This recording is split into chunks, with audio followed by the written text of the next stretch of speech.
Hello. Hello. Hello. Hello. Wow, good. We Hello. got it this time. Lindsay likes to No, hold out once in a while. no one said good morning. Good morning. But you just did. This is the first time. No, that's how I roll. All right. Let's not waste this very important person's time. And by this, I don't mean me. I mean my very dear friend and former colleague, the one, the only, Mike Sutton, president and CEO of the coolest agency in Canada, soon the US, Woo! Zulu Alpha Kilo. Mike Sutton, welcome. Hi, good morning. Good Welcome. morning. Hey, Sean. Hey, Lindsay. How are you? Great. How are you? I'm good. I'm good. Very We're good. so excited that you're here. Me too. Yeah, I've been pushing for this. So every episode now is about me pushing and Lindsay going, well, we'll see. Except this time I would have never said no.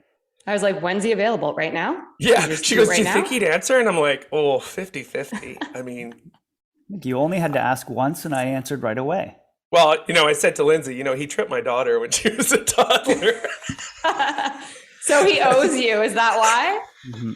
Yeah, Mike, you win. You made me feel really special. I was like, oh my gosh. I think I wept a little bit. And I went, Lindsay, you won't believe this. She's like, no shit. People do like you? And I said, I'm apparently. still questioning it. We'll see. We'll see how this goes. Come on, come on. The most loved man in advertising. Where? Thank you, Mike. On this Thank you. podcast? Maybe 22 and a half years ago.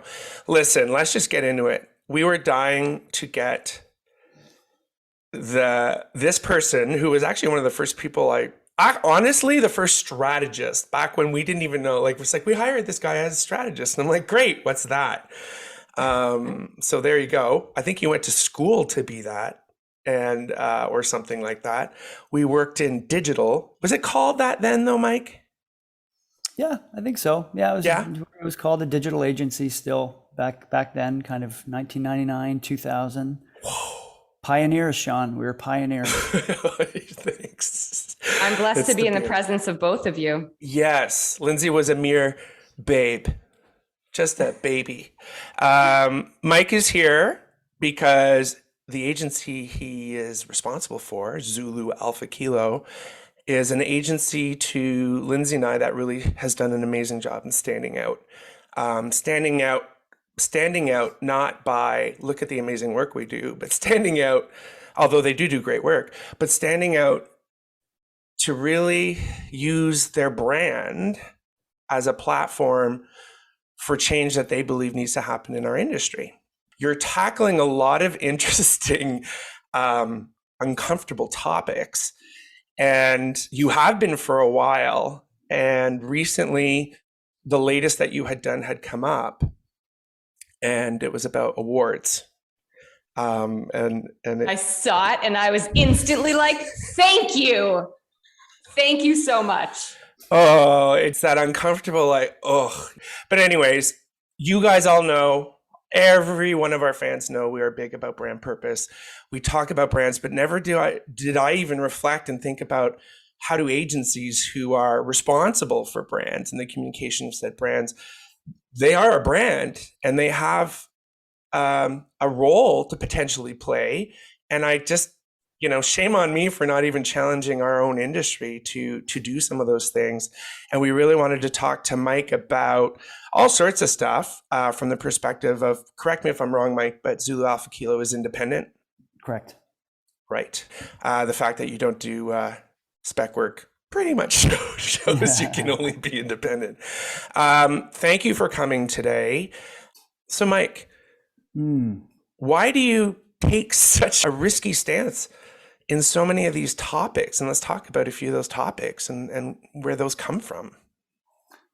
Well, geez, where to start? Because the first thing is that as an industry, it's an industry that takes itself very seriously, right? Let's be honest. Way too seriously. Way too seriously. And so I think, there's a number of different aspects to, kind of what we do and how we do it. And, candidly, some of it is just poking fun at the industry and poking fun at ourselves.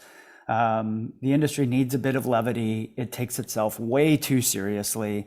And so I think some of the content that we create that is just at the industry is just kind of a little kind of poke at the industry. But a lot of times it is exposing like some real issue, but just doing it in a humorous way. In terms of like, so why do we do this kind of work? Like, if you look back at the history of advertising and advertising agencies, it was very common for agencies in the 60s, for example, to do house ads and to promote themselves and promote their point of difference as a way of looking smart, attracting clients and attracting talent. And so I think that has been a bit lost in the industry. Maybe it's just because everybody's so damn busy, but we've always done that. We're very much a values-driven company, and Clearly. so the content that we create, the stances that we take on things that are wrong and antiquated in the industry are often driven by our values and beliefs and what we think is wrong with this industry that we work in and love very much. So just to clarify, for the less old school people, house ads basically means promotions of the agency and its services, correct? Yeah. Communications ads or videos or whatever that just talk Any about kind of content. yourself as opposed to talking about your clients. It's talking about your own brand. And agencies, obviously, their core business is doing work to make other brands famous, but we've always believed that we have to look after and make sure that we're communicating things that are different about, our company and our beliefs.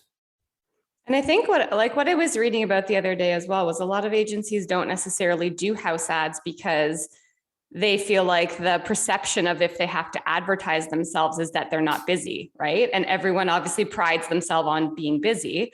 And they are also kind of afraid to communicate their values because it might turn off potential clients. So I think it's really interesting the fact that you do take such a strong stance on certain topics like spec work as an example, and aren't afraid, or are you afraid? Like, what happens when you do a piece of content What's your like goal? that, saying like, we're not going to do spec work? How do you work through the fear and the potential consequence of doing some of those things? You don't do spec work. We haven't done creative spec work for a new business pitch in over 10 years. Wow. So and again, for listeners who may be wondering, okay, so what is spec work and how do you define that? I mean, spec work is often an antiquated part of the industry. When a client is looking for a new agency, they will put out an RFP to a number of agencies and say, hey, here we're looking for a new agency. Come and present us some ideas. And so the agencies will go away and spend a lot of time and a lot of money, often like into the six figures when you look at the amount of money that can be spent to win a new client. And then the agencies will all come back, present work to the client, and then the client will pick an agency who wins, and then they work together. So that's what spec work is as part of a pitch. A couple of things. So let's just say it again, because I think to some people it's inconceivable, but it's pervasive. I think even when I was first telling Lindsay about it way back, and she's like, "Wait a minute." So from a creative perspective, because I think you first published that video in 2015, right? So it's been a long time that you've been talking about not doing this, which was when, Sean, we would have first started to talk about that. And the idea is that, and as a freelancer, I do work for spec projects, but I charge for them. And I make it very clear, because a lot of times they'll come and say, so some of the people I work with on some of these pitch projects will be doing it for free for the sake of, you'll get to work on this. But essentially it's about asking for the work to prove alongside an RFP. So all that work to prove that you have the capability to deliver what they need. And it's that problem where it's not only the business can deliver, it's that that you can deliver creative, because you spend so much money in creating, I hate to say it, but in creating what might not be the most honest representation of your work for the sake of winning the work. It's rarely, if ever, a win-win situation. Mm-hmm.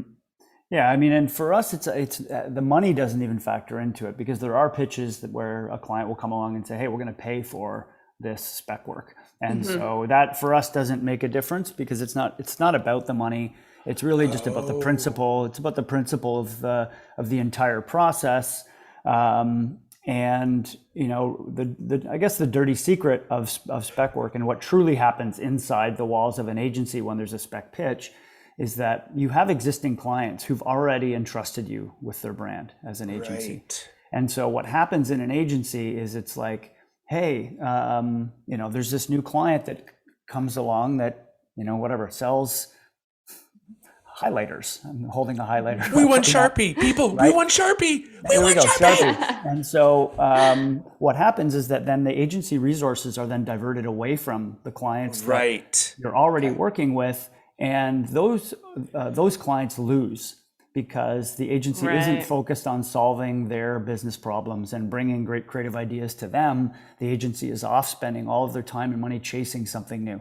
And so from the early days, I mean, Zach's the founder of Zulu, and he and I were very much aligned on this. That it's like, this is a big distraction, like from our current business. And for those of you who are listening, who are in the industry, like those pitches often happen, and that the work to do that spec work often happens on weekends, right? So it's like it interferes with everybody's weekends and the holidays often and all of that. So there's so much wrong. There's so much wrong with it. And so, your initial question, Lindsay, was, okay, so why do you do that?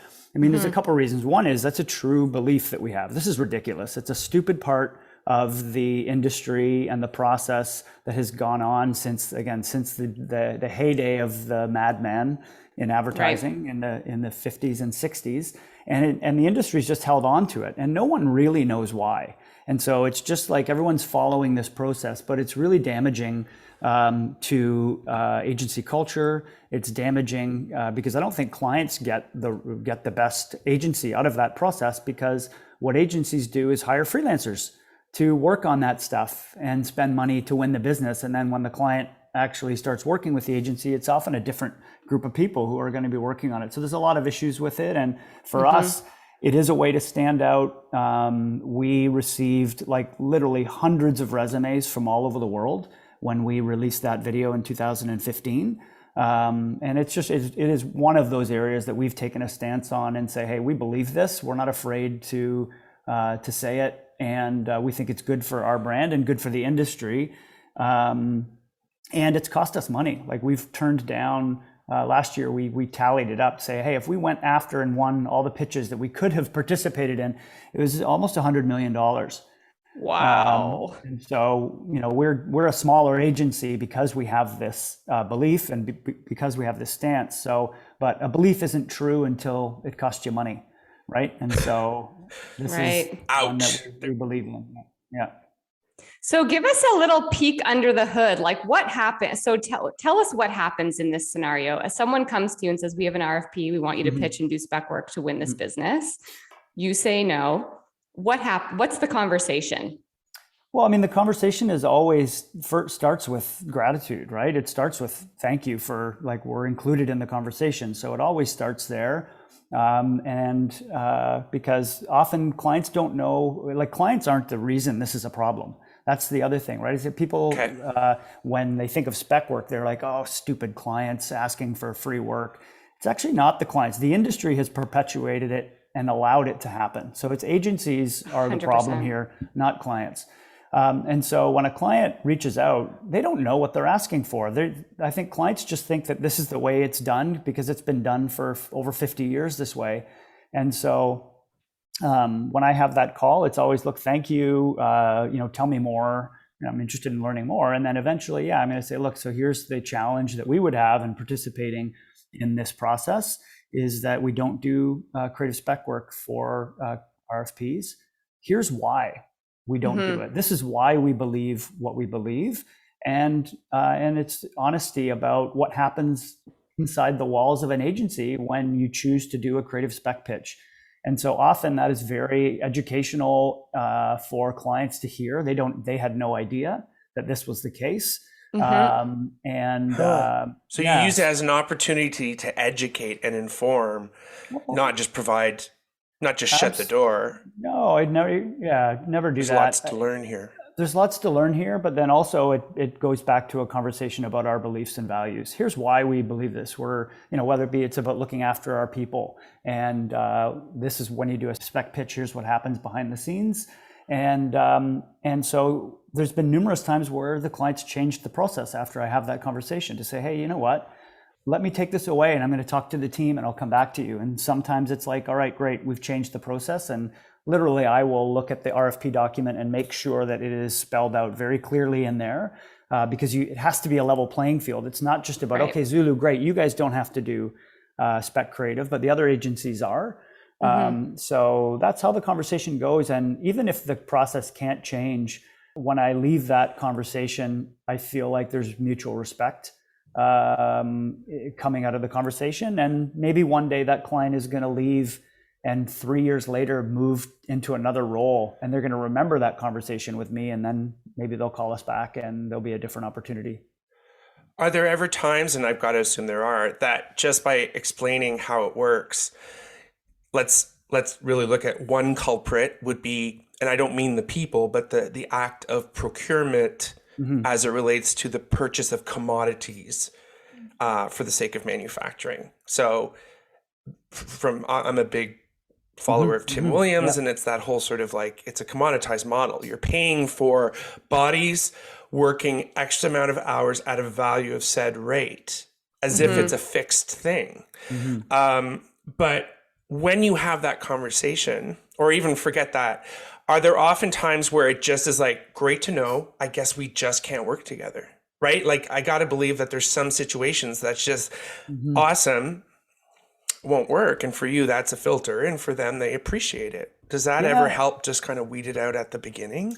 A little bit. Yeah. I mean, I feel like we've gotten very good at having those conversations and understanding what are good opportunities for us. And then when there's a situation where somebody's just looking for, like you say, a commodity, and they don't see the value, because we're a premium agency, we're priced premium as well. And so for us, we might not be considered in that scenario for that reason, because somebody's just looking for cost effective, right? Cost effectiveness. But I mean, on the procurement thing, like I've had more good conversations with procurement people than bad. But I do think procurement is a lightning rod for this topic, though, and that they kind of get blamed. And I mean, I would say that's not really been my experience. And they're usually can have reasonable conversations if the starting point is a good one anyway. Yeah. Living in a house with someone who's led procurement at a very prominent brand in North America. I would say there are kind of like two levels of procurement now, where it's almost like more of a traditional and more of a kind of progressive model of procurement. It can be a very interesting conversation where procurement can start to understand that when you just pay the lowest price in the beginning, it may be cost effective in the short term, but when you get quality work in the end from an agency that may be higher, it can be more cost effective long term. Because of the quality of the work and quality of the talent and all the different things that come with more premium agencies. So I think it's a really interesting kind of collaboration point with more progressive procurement departments. The issue that I had historically with procurement was it was at a point where they decided that marketing and creative services needed to follow because they were large budgets, right? So they needed to follow the internal process. So you would often have a person who was very good at what they did, but they didn't have a clear understanding. The company didn't have a clear understanding of, you're actually procuring talent. You're actually procuring premium services. And we were all figuring that out at the same time. And I think that was a real trigger of the kind of behavior you're talking about. It does create bad behaviors. From a operational standpoint, we're starting to learn, the whole industry is learning to operate differently.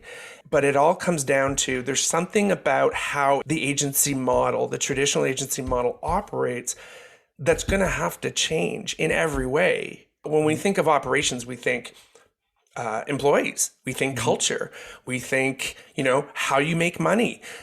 We think of the decisions you make. And I feel like that's the one thing that's at the core of everything you guys do. And we're big on story doing, but I feel like even since after we've talked, Mike, you guys have closed your offices and you're going to be opening a new office. because you guys are literally understanding that agencies need to change the way they operate. Would you agree?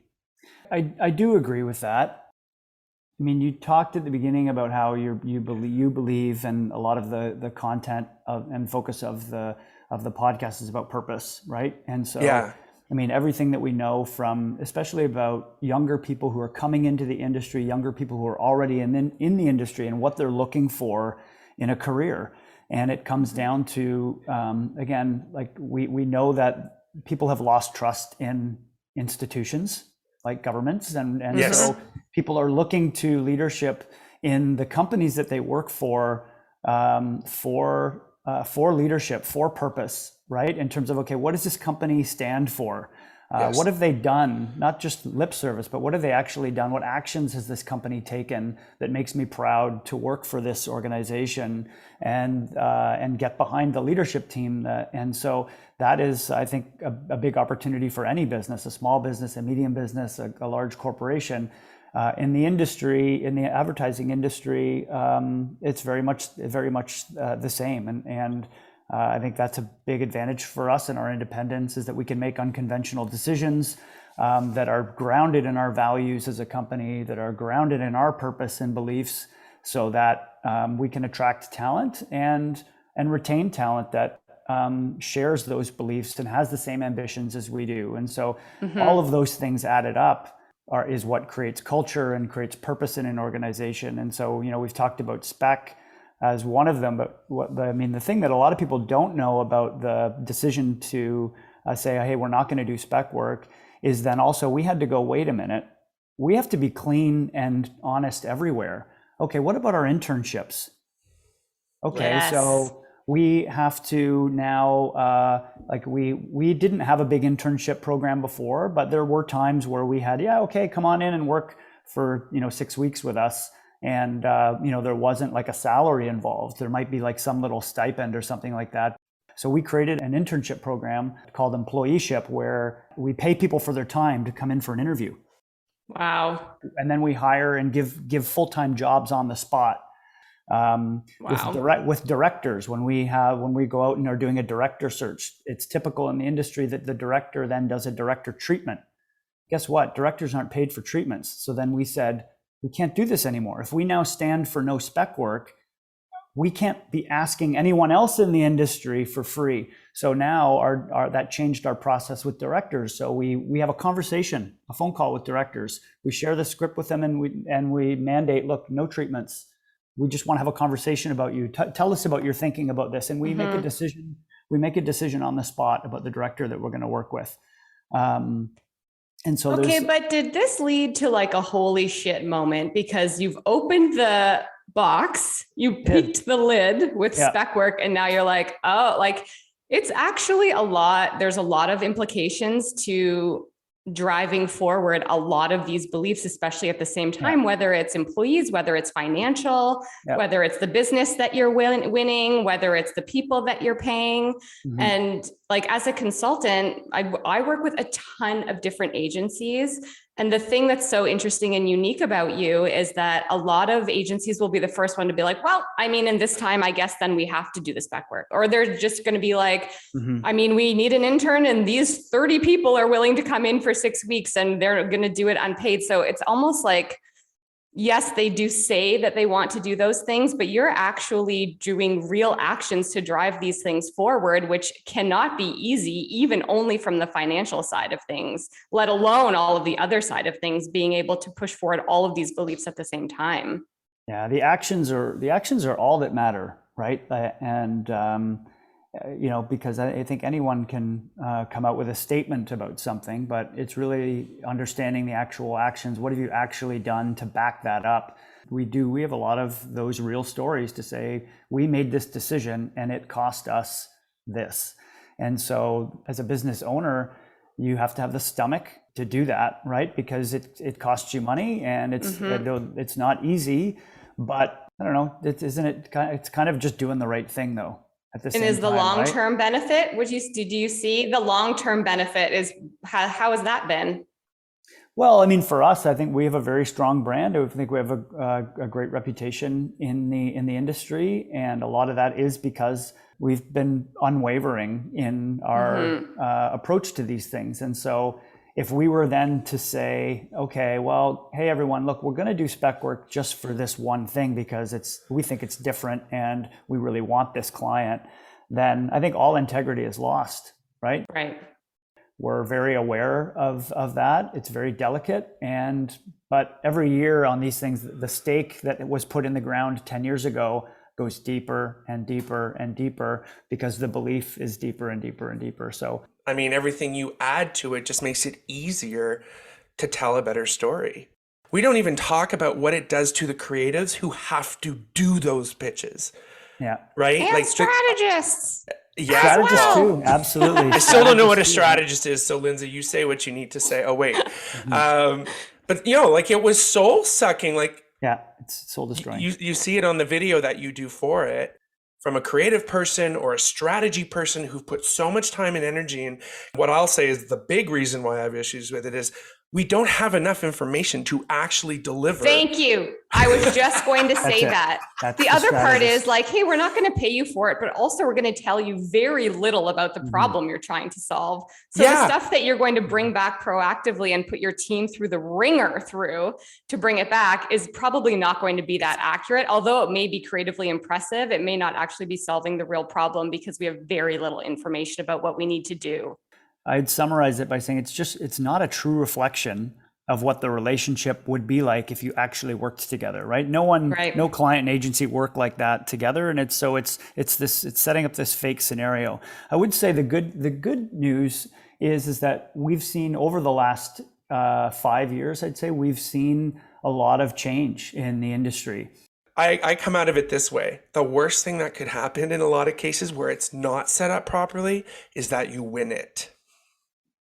Yeah. Because as the then creative, you're in that scenario, they think they're buying what you've proposed, and then everything changes on the kickoff. It's like that. No one wins from it. So it's not there's a bad and a good. No one wins. Yet it's tempting, right? It's that whole idea that no one benefits in the end. And I love that you have called it out in a way that just to the lay person, but even us goes like, the best line is, I love your little guy around the diner, but the girl who just says, you just have to trust, like he wants a coffee in the video. And she's like, she's just like, you're out of your fucking mind is what her eye says. And that's what we have to do. I mean, but a lot of agencies still do it, right? So what would you say to other small agencies who I work with all the time, who are still investing hundreds of thousands of dollars to still lose business? So what would you say to them where, when you look back at some of your videos, it's amazing to hear that you think there's been a lot of great progress, because even looking back at some of those issues, I'm like, things that you said in 2013, things that you said in 2015, for a lot of agencies, you could still say today. Yeah. You know what? It's hard. Like when I think about, okay, so how do I give others advice? Because I think everyone's scenario is a bit different. And I don't know if everyone can say no, to be honest with you. Fair. Right. There's maybe a small agency owner out there who has to, make payroll so that the staff can put food on the table, right? And so you have to make a living, and there has to be revenue coming in the door. And I understand that. I guess what I would say is, as you build your agency and you build credibility and you build those case studies and those stories of how you've helped other clients, really spend the time and put the effort into being able to tell those stories and share those case studies, because that ultimately is your credibility.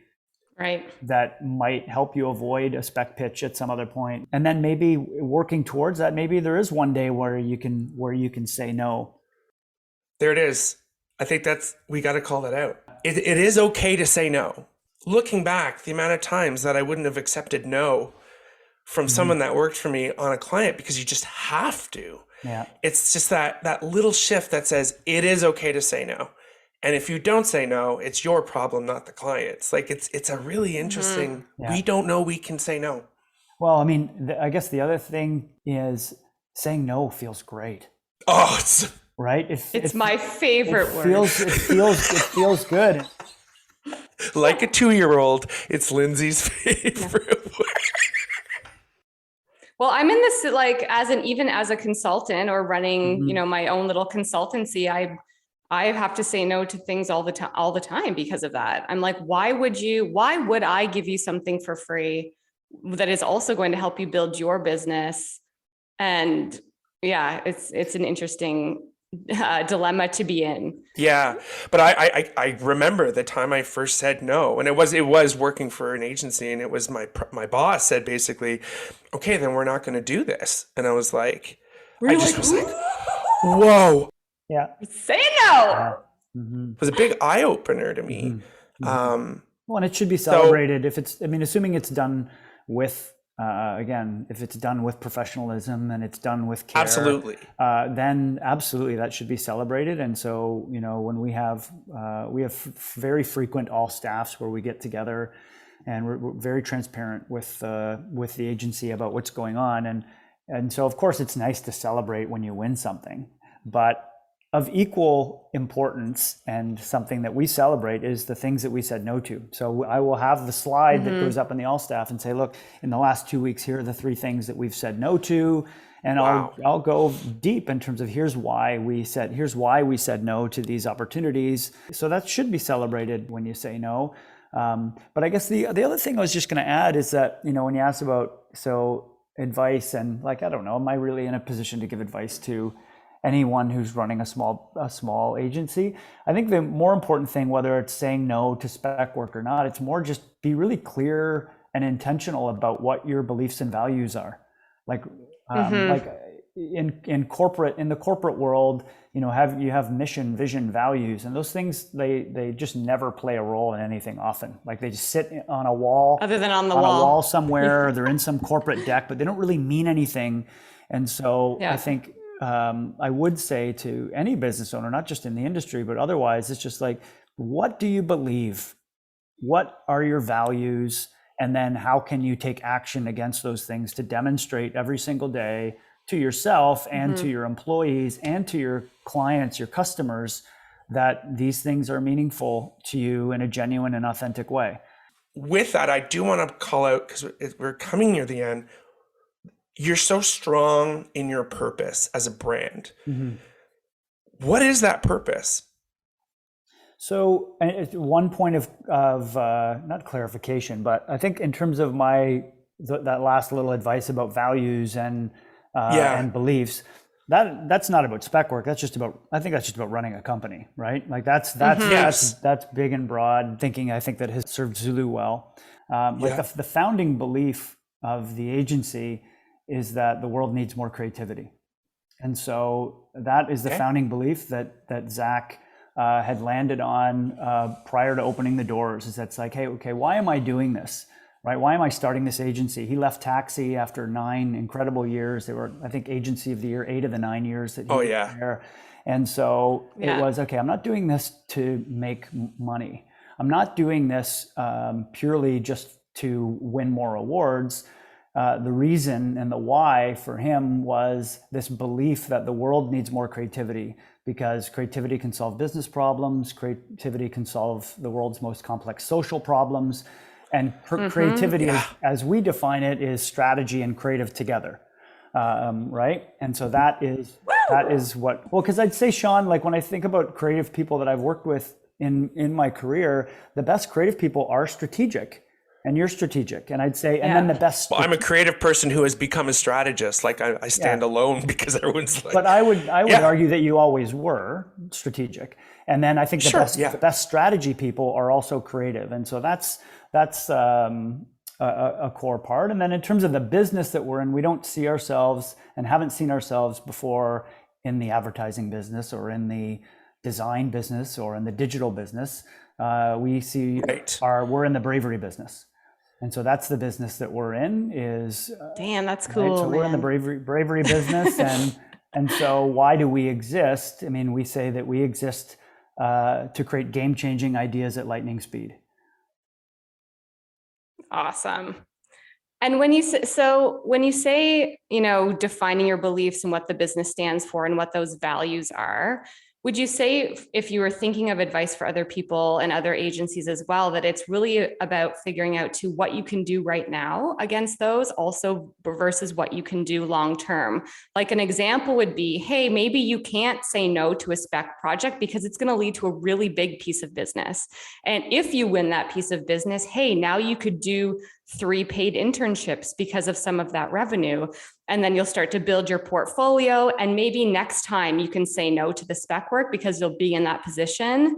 But it could be also about figuring out what those values are, what actions you can do now to start being a business and a brand that actually shows that they have the proof in the pudding, and then build on that over time to say it doesn't have to be like an everything right now, but figuring out what you stand for and what you can do today versus what you can do next year. 100%. Yeah. And I think we said in our last podcast as well, it's just because you did something once doesn't mean you have to do it again. So every time you're in that scenario, revisit what the scenario is and say, do we have to do what we did last time, AKA doing a spec pitch, or can we make a different decision now? Yes. It's just interesting because you guys are so on the other side of the spectrum.